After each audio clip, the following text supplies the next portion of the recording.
కాంగ్రెస్ ప్రభుత్వంలో అలాంటి వివక్షకు ఉండదు. ఒకవేళ వారిని సంప్రదించిన తర్వాత ఎలాంటి వివక్షత కనిపించినట్టుగా ఇంత వివరణ ఇచ్చిన తర్వాత ఉన్నా కూడా ఎవరైనా అలాంటి వాళ్ళకి సంబంధించిన అంశంలో ఆక్షేపణలు ఉంటే కూడా తెలియజేయవచ్చు అని చెప్పి ఈ వివరణ ఇవ్వడం జరుగుతున్నది. ప్రత్యేకించి శ్రీధర్ బాబు గారు కానీ లేకపోతే ప్రిన్సిపల్ సెక్రటరీ గారి మీద చేస్తున్న ఆరోపణలు కూడా అది కేవలం ఈ వివరణకు సంబంధించి కానీ ఈ సమాచార లోపంతో కానీ మా దళిత సంఘాల మిత్రులు లేదంటే మాలమానాడు నాయకులు చేసి ఉంటారని చెప్పి నేను అనుకుంటున్నా. డెఫినెట్గా అలాంటి వివక్ష కొనసాగడానికి అవకాశం లేదు. మన ఎస్సీ కమిషన్ చైర్మన్ కూడా బక్కి వెంకటయ్య గారు అనుకుంటా దాని మీద ఒక కామెంట్ చేసినట్టుగా ఉన్నాం. కాబట్టి అలాంటివి ఏమీ ఉండదు. కమిషన్ కూడా మీరు ఎంక్వైరీ చేసుకోవచ్చు అని చెప్పి తెలియజేస్తున్నాం. రెండవది, ఈరోజు కేసీఆర్ గారికి, హరీష్ రావు గారికి, తర్వాత ఈటెల రాజేందర్ గారికి ఘోష్ కమిటీ యొక్క ఆహ్వాన పత్రికలు లేదంటే సమన్సస్కు అనుకోవచ్చు, లేదంటే ఆ సంబంధిత అంశంలో వాళ్ళకిచ్చిన తాకీదులకు సంబంధించి వివిధ రకాల వ్యాఖ్యానాలు విపక్షాలకు సంబంధించి కానీ బీజేపీ బీఆర్ఎస్ మిత్రులు కానీ చేస్తున్న వైనం చూస్తున్నాం. ఇప్పటికే కాళేశ్వరంకు సంబంధించిన అంశంలో ఆ రోజు ముఖ్యమంత్రిగా ఉన్న కేసీఆర్ గారు కానీ, ఆ రోజు ఇరిగేషన్ శాఖ మంత్రిగా ఉన్న హరీష్ రావు గారు కానీ, ఆ రోజు ఆర్థిక అనుమతులు ఇచ్చిన ఈటెల రాజేందర్ గారు కానీ డెఫినెట్గా దానికి సంబంధించి వివరణ ఇవ్వాల్సిన సందర్భం ఉన్నది. కమిటీ ఈరోజు 17 నెలలు అయింది, సంవత్సరంన్నర అయింది ఇంకా అని చెప్పేసి చాలామంది అంటున్న పరిస్థితుల్లో తప్పు జరిగింది కాబట్టే, ప్రిమాఫేసి ఉంది కాబట్టే కమిటీ ఈరోజు కాన్స్టిట్యూట్ అయింది. కమిటీ కాన్స్టిట్యూట్ అయిన తర్వాత దానికి సంబంధించిన వివరణల కొరకు వెళ్తున్నప్పుడు ప్రత్యేకించి ఆ రోజు డిజైనర్గా లేకపోతే తన రక్తము తన మైండ్ పెట్టినని చెప్పిన కేసీఆర్ గారు కూడా దాని మీద సమాచారం ఇవ్వాల్సిన అవసరం ఉంది. ఎందుకంటే ప్రతి ఒక్కరు కూడా వేలు కేసీఆర్ గారి వైపు చూపుతున్న పరిస్థితి. కాంగ్రెస్ ప్రభుత్వం కమిషన్ వేయడం వెనుక ఒక ప్రధానమైన ఉద్దేశం ఉంది. ఉత్తగానే బట్టగాల్చి మీదేసి ఏదో రాజకీయ కక్ష సాధింపు కొరకు చేయలేదు. సాంకేతిక అంశాలు, ఆర్థిక అంశాలు, అవినీతికి సంబంధించిన అక్రమాలకు సంబంధించిన వివరణ తేలినాకనే బాధ్యుల పట్ల చర్యలు తీసుకోవాలని ఒక డెమోక్రటిక్ ఒక వాల్యూస్తోనే ఈరోజు ఆ కమిషన్ వేయడం జరిగింది. ఎక్స్టెన్షన్ అనేది కూడా చాలా లోతైన అధ్యయనం జరుగుతున్నది అక్కడ. ఇప్పుడు డ్యామ్ సేఫ్టీ ఏజెన్సీ అథారిటీ నుంచి మొదలు పెడితే ప్రతి ఒక్క అంశంలో పర్యావరణ అనుమతుల నుంచి మొదలు పెడితే ఎన్జీటీ నేషనల్ గ్రీన్ ట్రిబ్యునల్ నుంచి మొదలు పెడితే ప్రతి ఒక్క అంశంలో సాంకేతిక అంశాలను పరిశీలించడానికి సమయం పట్టింది తప్పితే ఎమ్మటే ప్రభుత్వం రాగానే ఏదో కేసీఆర్ని అరెస్ట్ చేసి జైలు వేసి పడేయాలన్నట్టుగా కొంతమంది, లేకపోతే అరెస్ట్ చేస్తారని అనుకున్నామని కొంతమంది, చేస్తలేరు కాబట్టి మీరు బీఆర్ఎస్తో పొత్తుకున్నామని అవగాహనతో ఉన్నారు కొంతమంది, కేంద్రంతోనే కాంగ్రెస్ ప్రభుత్వం మిలాఖతయ్య కేసీఆర్ని అరెస్ట్ చేస్తలేరని కొంతమంది అంటున్నారు. నేను ఈరోజు ఒక ఆరోపణ చేస్తున్నా. ఈటెల రాజేందర్ గారిని కేసీఆర్ గారే ఉద్దేశపూర్వకంగా బీజేపీలకు పంపించిండ్రా? మరి ఆ రోజు అంత ప్రాధాన్యత ఉన్న అంశంలో, అంటే ఆయన ఫినాన్స్ మినిస్టర్ చేసిండు, ఇంకేదో మినిస్టర్ చేసిండు, హెల్త్ మినిస్టర్ కూడా చేసిండు. మరి అలాంటి వ్యక్తి బీజేపీలోకి పోవాల్సిన పరిస్థితి ఎందుకు వచ్చింది? పంచాయతీ పెట్టుకున్నట్టు పెట్టి ఆయనే పంపించిండా? మరి ఇప్పుడు మేము బీజేపీ వాళ్ళని అంటున్నాం, బీజేపీ నాయకులు ఈరోజు అక్కడ అక్రమాలు చేసి, ఇక బీఆర్ఎస్లో అక్రమాలు చేసి ఇలా బీజేపీకి పోయిన పరిస్థితి ఉన్నది. ఇలా మరి ఈటెల రాజేందర్ గారిని బీజేపీ కాపాడుతుందా, బీఆర్ఎస్ కాపాడుతుందా? కాబట్టి ఇవాళ తప్పు చేసి కొంతమంది అంటున్నారు కేసీఆర్ని జైలుకి పంపించడానికే మీరు ఇదంతా ప్రయత్నం చేస్తున్నారు, కేసీఆర్ని అరెస్ట్ చేయడానికే కొంతమంది చేస్తున్నారు అని అంటే మరి తప్పు చేస్తే వదిలేద్దామా? ఈరోజు ఉత్తమ్ కుమార్ రెడ్డి గారి యొక్క అంచనా ప్రకారం పెద్ద ఎత్తున ఆ 7 పిల్లర్లకు సంబంధించి రిపేర్స్ జరగాలని అంటున్నారు. 2,000 కోట్ల, 3,000 కోట్ల, 10,000 కోట్ల, అది ఎంత అంచనా అవుతుంది అనేది తెలియదు. రీడిజైన్లో కూడా లోపాలు ఉన్నాయని ఇలా ఎస్కలేషన్కు సంబంధించిన అంశాలు వస్తున్నాయి. ఏఈ నుంచి మొదలు పెడితే ఇంజనీర్ ఇన్ చీఫ్ వరకు వాళ్ళందరి దగ్గర అఫిడవిట్లు తీసుకున్న తర్వాత అఫిడవిట్లకు వాళ్ళు చెప్పేదానికి తేడా వచ్చినా కూడా మళ్ళీ రీ ఎంక్వైరీ చేసిన చరిత్ర ఘోష్ గారిది. వారి పారదర్శకత కానీ, వారి యొక్క కమిట్మెంట్ కానీ ఇలా మనం శంకించజాలం. ఒక ఆయన అంటున్నాడు, ఇప్పుడే నేను ఒక ఏదో డిబేట్లో ఉంటే, మీరు పవర్ మీద కూడా ఇట్లే కమిషన్ వేసిండ్రు, కేసీఆర్ గారు ఒక లేఖ రాస్తే మొత్తం దాని పని అయిపోయింది, ఇప్పుడు దీనికి కూడా ఒక లేఖ రాసేస్తే అయిపోద్ది అంటే, లేఖే రాసుకో, లేకపోతే నువ్వేమైనా చేసుకో. నువ్వు తప్పు చేస్తే నువ్వు అమెరికాకు పోయినా లేకపోతే ఇంకెక్కడికి పోయినా సరే ముద్దాయి అయి ఉంటే, తప్పు చేసి ఉంటే ఎవరైనా జైలుకు పోవాల్సిందే. ఏదో కేసీఆర్ గారు ఏదో తప్పు చేయనట్టు, ఇలా తప్పు చేయని దానికి ఏదో రేవంత్ రెడ్డి గారు లేకపోతే కాంగ్రెస్ ప్రభుత్వం ఏదో వాళ్ళ మీద కక్ష సాధింపు చేసినట్టు చేస్తే లక్షల కోట్ల రూపాయల ఎస్టిమేషన్స్ అవన్నీ కూడా ఇలా. ఎందుకంటే పాలమూరు రంగారెడ్డి కానీ కాళేశ్వరం కానీ ఇతరాత్ర ప్యాకేజెస్కు సంబంధించిన అంశంలో వాళ్ళు ఖర్చు చేసింది 1,00,000 కోట్లు కావచ్చు కాక, మొత్తం వాళ్ళు ప్రాజెక్టుల కొరకు ఎస్టిమేషన్స్ చూడండి 2-3 లక్షల కోట్లకు మొత్తం పూర్తి స్థాయిలో తెలంగాణలో మొత్తం రీడిజైన్ పేరుతో ఇలా కేసీఆర్ తాను పాలిస్తున్న రోజుల్లోనే మొత్తం రీడిజైన్ జరగాలని చెప్పి ఒక ఉద్దేశపూర్వకమైన, ఒక రకంగా చెప్పాలంటే ఒక పెద్ద ఆయన ఇప్పుడే అంటున్నాడు, తెలంగాణను కేసీఆర్ దొంగల దొడ్డిగా మార్చిండు, దోచుకునేటోళ్లకు ఆశ్రయంగా మార్చిండు. తెలంగాణలో 7 లక్షల కోట్ల పైచిలకు అప్పులు చేసి తగుదునమ్మా అని చెప్పి ఇలా శ్రీరంగ నీతులు చెప్తున్నారు. వాళ్ళు ఇష్టం వచ్చినట్టు మాట్లాడుతున్నారు. వాళ్ళు తప్పు చేయడం ఒక తప్పు అయితే, తప్పు చేసి దబాయించడం ఏందా? ఒక్క పిల్లర్ పోతే ఏమైంది అంటుండ ఆయన కేసీఆర్. 3 సంవత్సరాలని ఒక్క పిల్లర్ పోతే అంటే ఇలా నాగార్జున సాగర్ ఒక్క పిల్లర్ ఎందుకు పోలే, శ్రీశైలం ఎందుకు ఒక్క పిల్లర్ పోలే? ఇలా మేము కట్టిన ప్రాజెక్టులు సుదీర్ఘకాలంగా ఈ రాష్ట్రంలో మనుగడలో ఉన్నాయి కదా. శ్రీరామ్ సాగర్ ఇప్పుడు ఎన్ని సంవత్సరాలు అవుతుంది కట్టి, ఒక్క పిల్లర్ కొంగితేనట. అసలు ఫస్ట్ నేనంటే తుమ్మిడిహెట్టి నుంచి ఏదైతే ప్రతిపాదిత ప్రాజెక్ట్ ఉందో అది చేవెళ్ళ వరకు ప్రాణహిత చేవెళ్ళ ప్రాజెక్ట్ రీడిజైన్ చేయడంలోనే ధనాకాంక్ష, దోపిడీదారులకు దోచిపెట్టాలని ఎత్తుగడ, ఇలా దొంగలకు ఆశ్రమించి వచ్చి రండి దోచుకొని పోండి. ఒక్క మోటార్ కాస్ట్ ఏంటో ఇతర దేశాల్లో మీరు చూడండి. లిఫ్ట్కు సంబంధించి కన్నేపల్లి పంపు హౌస్ ఎందుకు ఇలా మునిగిపోయింది అంటే, మునిగిపోతుంది అప్పుడప్పుడు నీళ్ళు ఎక్కువ వస్తే ప్రకృతి వైపరీత్యం అని అంటారు. మరి ప్రకృతి వైపరీత్యం వస్తే శ్రీశైలంలో ఇలా దిగువ భాగంలో ఉన్న పవర్ హౌస్లో బ్లాస్ట్ అయింది తప్పితే అది ఇంకా మళ్ళీ నడుస్తూనే ఉంది కదా. ఇలా కన్నేపల్లి పంప్ హౌస్ ఎందుకు మళ్ళీ నడవట్లేకపోతున్నది? క్రస్ట్ లెవెల్లో ఉన్న అంశాలన్నీ తెలియకుండా ఈయనేని ఇంజనీర్ అయ్యి ఇప్పుడు లేవా మన మీడియా మిత్రులు తీయండి. నా మెదడు రక్తం పెట్టినా ఏం మాట్లాడతారు? పనికి రానోడు, పనికి వచ్చినోడు, తెలిసినోడు, తెలియనోడు. మరి అలా ఇంజనీరింగ్ చీఫ్ కేసీఆరే. కాళేశ్వరరావు అన్నాడు గతంలో ఒక గవర్నర్ గారు, ఏం పేరు ఆయన పేరు, నరసింహను. కాళేశ్వరరావు కాళేశ్వరం కట్టింది, ఇప్పుడు కూలిందనేసరికే నోయేశ్వరరావు. ఇప్పుడు నాకు తెలియదు కాళేశ్వరం నేను కాదు. ఇచ్చినామండి ఇంజనీర్లకు, ఇచ్చినాం డిజైన్లు ఇవ్వమని. ఆ ఇంజనీర్ ఎవరో బయటికి రావాలి కదా తీసిన ఆయన. ఎవరు కింది నుంచి మేడిగడ్డ నుంచి సుందిల్లా అన్నారం పైకి తీసుకురా వచ్చి మళ్ళీ శ్రీపాద ఎల్లంపల్లినే కదా. శ్రీపాద ఎల్లంపల్లి ఎవరు కట్టిండ్రు? మళ్ళీ కాంగ్రెస్ ప్రభుత్వమే కట్టింది 20 TMCతో. ఎన్ రూట్లో ఉన్న 2 TMC 1 TMC అన్నీ కూడా రంగనాయక సాగర్ కావచ్చు, కొండపోచమ్మ కావచ్చు, మలన సాగర్ కావచ్చు. మలన సాగర్ అయితే భూమి మీద అతి ఎత్తైన ప్రాంతంలో ఒక నేల మీద కట్టిన ప్రాజెక్ట్ 50 TMCలు. ఇలా కొండపోచమ్మ 15 TMCలకు వాళ్ళు ప్రతిపాదిత చేస్తే 2 TMCలు పెట్టగానే కిందికి కుంగుతున్నది. దాంట్లో నిర్వాసితుల సంగతి ఏంది, 1000 ఎకరాల భూములు కోల్పోయిన వాళ్ళ సంగతి ఏంది? ఇది కాదు ఆర్థిక నష్టం.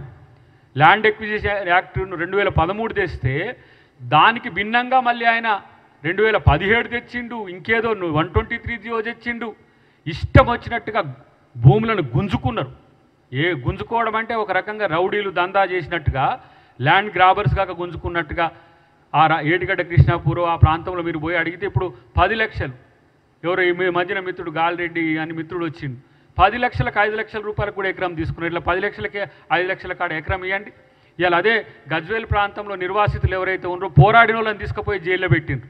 జైల్లో పెట్టుడే కాకుండా వాళ్ళకు కాలనీ చెర్ల బఫర్ జోన్లో కట్టించిన చరిత్ర కేసీఆర్. ఇట్లాంటి అరాచకాలు, ఇలాంటి విధ్వంసాలు చేసి మళ్ళా నేనే వస్తా, 1000 కోట్లు ప్రజలే దోచుకొని మళ్ళీ నేనే వచ్చి ఎవడైనా మాట్లాడితే వాడిని జైల్లో పెడతా అని చెప్పి చేసిన అకృత్యాలకు కాళేశ్వరం వేదిక కాదా?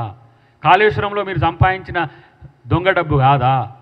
ఇలా ఏ విధంగా మీరు నైతికంగా చెప్పుకుంటారు? కాళేశ్వరం మేము మంచి ప్రాజెక్ట్ అని చెప్పి ఒక్క చుక్క నీళ్లు రావట్లేదు కదా కాళేశ్వరం నుంచి. ఇలా చుక్క నీళ్లు రాని కాళేశ్వరము ఎట్లా తెలంగాణ వరప్రదాయన అయిందని చెప్పి ఆ రోజు కేసీఆర్ చెప్పుకున్నాడు. కాబట్టే ఇలా కమిషన్కు ధమ్కి ఇచ్చే విధంగా, కమిషన్ను మీరు చేసే విచారణ మీరు చెయ్యకండి అని ఒక ధమ్కి ఇచ్చే విధంగా టీఆర్ఎస్ నాయకులు మాట్లాడుతున్నారు. ఇలా పవర్ కమిషన్కి సంబంధించిన అంశంలో వారు నరసింహారెడ్డి గారు సమాచారం డిస్క్లోజ్ చేయడం వల్ల సుప్రీంకోర్టు వాళ్ళు బంధించింది తప్పితే ఇక్కడ ఘోష్ గారు అలాంటివి ఏం చేస్తలేరు కదా. కాబట్టి ఇది ఒక ఏమంటారు పారదర్శకతతో కూడిన సమగ్రమైన విచారణ జరుగుతున్నది. ఏదైనా ఇంకేమండి మీరు ఈ ఫార్ములా రేసి ఏం చేసిరండి కేటీఆర్ లోపల పెట్టినరా, వాళ్ళ క్యాబినెట్లో వీళ్ళు ముగ్గురు అన్ని ఎలిజిబిలిటీలు ఉన్నాయి, వాళ్ళు జైలుకు పోవడానికి అన్ని ఎలిజిబిలిటీలతో ఉన్నాయి. కానీ కాంగ్రెస్ పార్టీనో కాంగ్రెస్ ప్రభుత్వమో కాదు కదా వాళ్ళను పీనలైజేషన్ చేసేది, వాళ్ళని అరెస్ట్ చేసేది, వాళ్ళకు ఏంటి ఇలాంటి అక్రమాలు చేసినని తేల్చేది. ఒక రాజ్యాంగబద్ధ చట్టబద్ధమైన ఒక కమిషన్ ఇవాళ కాన్స్టిట్యూట్ చేసినాం, అది రికమెండేషన్స్ ఇస్తుంది. రికమెండేషన్స్ ఇవ్వకముందే తప్పు చేయలేదని చెప్పి ప్రయత్నం చేస్తున్నారు. అంటే కమిషనే వేసుడే తప్పు అన్నట్టుగా. మరి తప్పు చేయడం తప్పు కాదా? కాళేశ్వరం కుంగిపోయిన మాట వాస్తవం కాదా? ఆ రోజు నేనంటున్న ఈటెల రాజేందర్ గారు మీరు ఎట్లా ఆర్థిక అనుమతులు ఇచ్చిండ్రు? ఆర్థిక అనుమతులు ఇచ్చింది మీరు ఏమైనా గుడ్డిగా కేసీఆర్ చెప్తే వెనక ఒక పెన్సిల్తో సంతకం వస్తే ముందిల్లు గ్రీన్ పెన్తో సంతకాలు పెట్టేదట మంత్రులు. ఇలాంటి పరిస్థితుల్లో ఇప్పుడు నువ్వు బీజేపీకి వస్తేంది, ఇంకే పార్టీకి పోతేంది, తప్పు చేసినప్పుడు తప్పనిసరి శిక్ష పడుతుందనే ఉద్దేశం గుర్తుంచుకోవాల్సిన అవసరం ఉంది. ఇంకోటి, కాంగ్రెస్ ప్రభుత్వం ఊరికే బట్టగాల్చి మీదేసే ప్రయత్నం చెయ్యదు. కాంగ్రెస్ ప్రభుత్వం పారదర్శకంగా విచారణలో ముద్దాయిలుగా తేలిన తర్వాతనే ఆ విషయంలో according to rule of law లేదంటే రాజ్యాంగబద్ధంగా చట్టబద్ధంగా వ్యవహరిస్తుంది తప్పితే మరొకటి కాదు. దీని విషయంలో ఈ ముగ్గురు లేదంటే ఆ నలుగురు వాళ్ళు మాట్లాడుతున్న తీరు కనుక చూస్తే మేము తెలంగాణకు మొత్తం మేమే బాగు చేసినాం, తెలంగాణలో అసలు నీళ్లు రావడానికి ఇప్పుడు మేమే కారణమని చెప్తున్నారు. ఇలా అది మొత్తం కలిపితే కూడా ఎత్తిన టీఎంసీలు 100 టీఎంసీల లోపే. ఆ ప్రాజెక్టు పుట్టిన దగ్గర నుంచి ఎత్తిపోసింది 12,000 కోట్ల పైచిలకు పవర్ బిల్స్ వచ్చిన పరిస్థితి ఉన్నది. కాబట్టి తెలంగాణను దొంగల దొడ్డిగా మార్చడానికి చేసిన ప్రయత్నాన్ని తెలంగాణ ప్రజలే తిప్పికొట్టిండ్రు. ఇలా కేసీఆర్ కాళేశ్వరం కట్టిన అదేంది లిఫ్టింగ్ ద రివర్ అని పెట్టిండ్రు వాళ్ళు, లూటింగ్ ద ఫండ్స్. అది లిఫ్టింగ్ ద రివర్ కాదు, లూటింగ్ ద ఫండ్. తెలంగాణ ప్రజల యొక్క శ్రమ, చెమట, రక్తాన్ని ఈరోజు డబ్బులుగా చేసి పన్నులు కడితే మీ ఇష్టానుసారంగా మీ అనుయాయులకు, మీ దోపిడీదారులకు, మీ పెట్టుబడిదారులకు దోచిపెట్టేందుకు. ఇంకా అక్కడ 2023 కంటే ముందు ఆ ప్రాజెక్టులో ఎవరైతే కాంట్రాక్టర్లు ఉంటారో ఆ కాంట్రాక్టర్లకు రావాల్సిన బిల్లుల కోసం ఇలా మేము సెక్రటరియట్ను ప్రజల కోసం ఓపెన్ చేసినాం, ఎవరైనా రావచ్చు అని చెప్పి. దాన్ని ఆ కాంట్రాక్టర్లతో డిప్యూటీ సీఎం గారి, ఫైనాన్స్ మినిస్టర్ గారి ఆఫీసు ముందు ధర్నా చేయడానికి ఉపయోగించుకుంటారు. అంటే మళ్ళీ ప్రజల్ని సెక్రటరియట్ పోకుండా చేసే ప్రయత్నం. ఎందుకంటే ఇట్లా వచ్చి ధర్నాలు చేస్తున్నారు కాబట్టి ప్రజల్ని కూడా రిస్ట్రిక్ట్ చేయాలని ఉద్దేశంతో. అట్లేమి ఉండదు. మీరు చేసిన పాపాలకు, మీరు చేసిన అకృత్యాలకు ఇలా చాలామంది కాంట్రాక్టర్లు కూడా రోడ్డుపడ్డ పరిస్థితి ఉన్నది.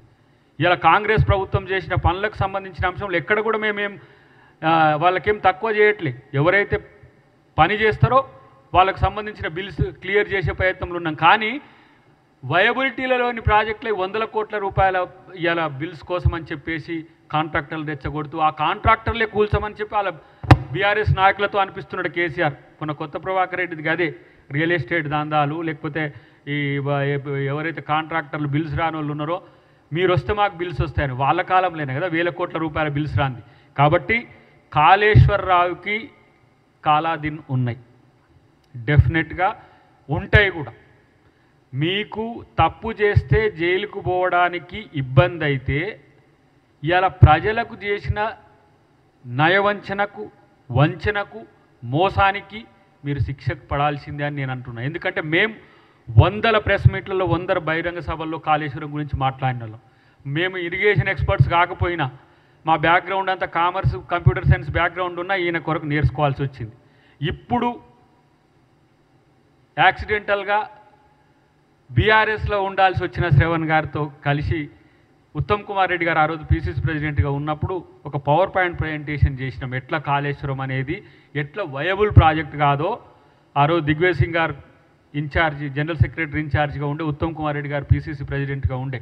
ఆ రోజు మొత్తం టీఎంసీస్ నుంచి మొదలు పెడితే ప్రతి ఒక్కటి ఈయన కొరకు నేర్చుకోవాల్సి వచ్చింది. ఈయన చేసిన దుర్మార్గాలను కింద గట్టకు 100 టీఎంసీలు ఉండదు, అది మేడిగడ్డ అంటే కూడా 100 టీఎంసీలతో కడితే అది పెద్ద ఎత్తున మనం ఎత్తిపోసుకోవచ్చు అని చెప్పి అలా ప్రజల్నే తిప్పి పంపించే ప్రయత్నం చేసింది. మా ఊర్లో నేను చెప్పిన ఎన్నోసార్లు ఒక ఆయన అన్నాడు, గీనేందా కేసీఆర్ తలకాయ మీద నీళ్ళు పోసుకుంటే కాళ్ళు తడుస్తాయి కానీ రివర్స్లో ఉండి కాళ్ళ మీద నీళ్ళు పోస్తే తలకాయ తడుస్తాయి అంటే ఇది ఎక్కడ పంచాయతీ అన్నాడు. గింత పెద్ద మనిషికి, ఊర్లో ఉండే పెద్ద మనిషికి అర్థమైంది కానీ కేసీఆర్కి అర్థం కాలేదు. ఎందుకంటే lifting the funds is the main criteria of mister KCR on that day. కాబట్టి మేము డెఫినెట్గా దాని మీద మా ముఖ్యమంత్రి గారికి కూడా ఏవే అంశాల పట్ల మేము అప్పుడు అబ్జర్వేషన్స్ ఉన్నాయో కూడా అటు ఇరిగేషన్ శాఖ మంత్రికి ఇటు ముఖ్యమంత్రి గారికి కూడా నివేదిస్తాం. ఇలాంటి తప్పులు చేసి దబాయించేటోళ్లకు సరైన శిక్షలు పడాల్సిందే. పిలిస్తేనే పాపం అన్నట్టుగా ఫీల్ అవుతున్నారు వాళ్ళు. ఎట్లా పిలుస్తారు అసలు? కమిషన్ మమ్మల్ని పిలుస్తుందా? కమిషనే కాదు, తప్పు చేస్తే కామన్ మెన్ నుంచి రాష్ట్రపతి వరకు తప్పు చేస్తే నిలదీసే హక్కు రాజ్యాంగబద్ధంగా కలిగి ఉన్నారు వాళ్ళే. ఆ శిక్షకు బాధ్యులు కూడా కావాల్సిన బాధ్యత ఉన్నది. ఈరోజు ఎవరు చట్టానికో న్యాయానికో రాజ్యాంగానికో అతీతులు కారు. కాబట్టి కేసీఆర్ ఇంట్లో కూర్చుంటే మాత్రం తప్పదు. లేకపోతే ఆయన ఎవరో పోయింది కదా, ప్రభాకర్ రావు గారు, అక్కడ ఎన్నో పోయి తప్పించుకొని ఇంటర్పోల్ నుంచి దొరకకుంటున్నాడు. అట్లా ఏమైనా తప్పించుకోపోవడానికి అమెరికాకు పోతున్నావు అయింది కాక? అట్లేం పోకు, నువ్వు నీ నిజాయితీ నిరూపించుకో, పూలదండలు వేస్తాం. తప్పు చేస్తే అరదండాలు తప్పవు. కాబట్టి ఈ అంశాల్లో స్పష్టత లేకుండా ఇలా నిజాయితీగా చిత్తశుద్ధితో ఉంటే ఇలా ఘోష్ కమిషన్ వేయడం అనేది ఇలా ఒకవేళ మీరు అది తప్పని తేలిస్తే మాకు కోర్టులే ముట్టకాయలు వేస్తాయి కదా. ప్రిమా ఫేసి లేకుండా కమిషన్ ఎట్లా అడ్రస్ అవుతుంది? దానికి సంబంధించిన రూల్స్ ఎందుకు ఫ్రేమ్ చేయడం అవుతుంది? రూల్స్ ఫ్రేమ్ చేసినా కూడా ఎట్లా అబైడ్ అవుతారు? మీరు అబైడ్, మేము కాము, మేము లేఖలతోనే చేస్తామంటే ఆ పని చట్టం చూసుకుంటుంది. కాబట్టి ఇలా గత ప్రభుత్వంలో జరిగిన అవినీతి అక్రమాల పట్ల రేవంత్ రెడ్డి గారి ప్రభుత్వం చాలా స్పష్టంగా ఉన్నది. బీజేపీ నాయకులారా, ఏదో మొన్న ఆయన ఏదో ప్రభాకర్ అన్న స్టేట్మెంట్ వాడుకొని కాంగ్రెస్ ప్రభుత్వమే టీఆర్ఎస్ను కాపాడుతుంది అని అనుకుంటే ఇగో మీ నాయకుడు కూడా వచ్చిండు. Mister Etela is there. ఆ రోజు మరి ఏ అగ్రిమెంట్తో వచ్చిండ్రో, మీ రాజకీయంగా మిమ్మల్ని మీరు నష్టం చేసుకోవడానికి తెచ్చిండ్రో కానీ అలా కిషన్ రెడ్డిని అధ్యక్షునిగా పెట్టమన్నది కేసీఆర్ అని ఒక రూమర్ తెచ్చుకుంటురి పాయే. మరి ఈటల రాజేందర్ని తెచ్చుకుంటారు. ఇప్పుడు ఆయన ఎవరు పంపిస్తూ వచ్చిండో మరి ఇక్కడికి? అంటే మీ మధ్య ఉన్న రాజకీయ రహస్య ఒప్పందం ఇప్పుడు అర్థం కావట్లే. దొంగలు కలిసి ఊర్లు పంచుకున్నట్టు ఇలా ఈటల రాజేందర్ ఈడికి వచ్చిండు, మీ దగ్గరికి వచ్చిండంటే ఆయన చేసిన తప్పులు అంటే కాంగ్రెస్ పార్టీకి వస్తే పుసుక్కున్న మళ్ళీ బీజేపీ వాళ్ళు నా మీద ఎంక్వైరీ చేస్తారని బీజేపీకి పోయిండ్రా? కేసీఆర్ ఏమైనా కక్ష సాధింపు చేస్తే బీజేపీ వాళ్ళు కాపాడతారని పోయిండా ఈటల రాజేందర్? కాబట్టి తప్పు చేస్తే ఎక్కడ దాక్కున్నా సరే తప్పదు అనేది ఇలా మీరు గమనించాల్సిన అవసరం ఉంది. ఇక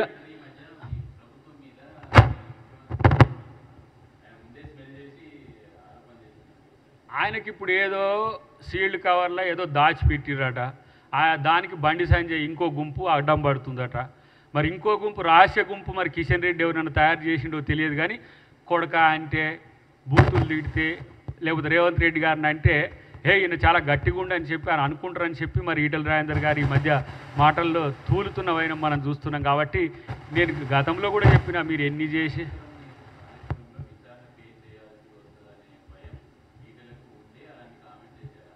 మేబీ కావచ్చు కూడా, అది కూడా ఎందుకు లేదనుకోవచ్చు.